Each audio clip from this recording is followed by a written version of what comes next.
ओम नमो शिवाय। 12वां अध्याय।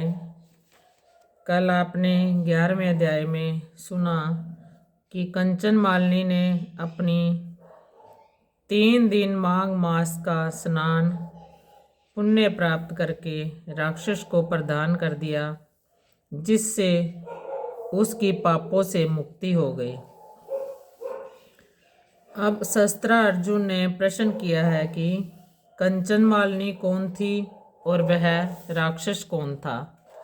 आज 12वें अध्याय में कंचन मालिनी अप्सरा के बारे में, माघ स्नान तथा उसे देव योनि प्राप्ति की कथा के बारे में बताया गया है। श्री दत्तात्रेय जी ने कहा कि एक दिव्य कंचन मालिनी नाम की रूपवती अप्सरा माघ मास में प्रयागराज में स्नान कर कैलाश पर्वत की ओर जा रही थी। उसके वस्त्र गीले थे तथा शरीर से जल की बूंदें टपक रही थी।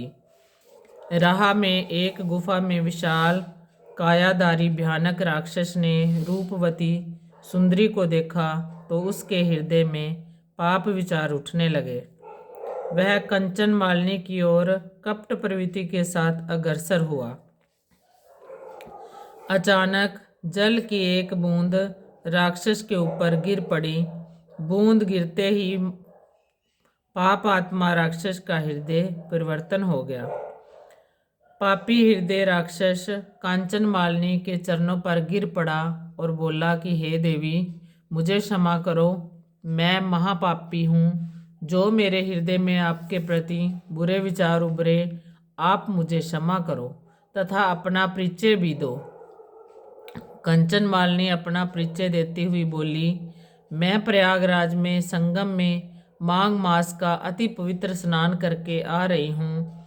मैं कैलाश पर्वत जा रही हूँ। मैं पार्वती जी की प्रिय सहेली हूँ तथा उनके साथ ही रहती हूँ। तुम्हारा हृदय परिवर्तन त्रिवेणी जल के पवित्र स्पर्श से हुआ है। हे राक्षस, पूर्व जन्म में मैं कलिंगा राज्य के राजा की पुत्री थी। उनके राजमहल की समस्त सुंदरियों में मैं शिरोमणि थी। मैंने अपने आप आचरण से अनेक प्रतिष्ठित संपन्न व्यक्तियों को निर्धन तथा बर्बाद कर दिया था। मैं धीरे धीरे वृद्धावस्था की ओर अग्रसर होने लगी। मैं अपने दुष्ट चरित्र को स्मरण करके पश्चाताप की अग्नि में जलने लगी। मैंने एक दिवस अपने हृदय की व्यथा राजपुरोहित, जिनका नाम पंडित कृपालु था, उन्हें बताई। उन्होंने ही मुझसे कहा कि तुम माघ मास, जो कि अगले माह आने वाला है, उसमें प्रतिदिन त्रिवेणी प्रयागराज में जाकर स्नान करो तथा व्रत व दान करो, तुम्हारा कल्याण होगा।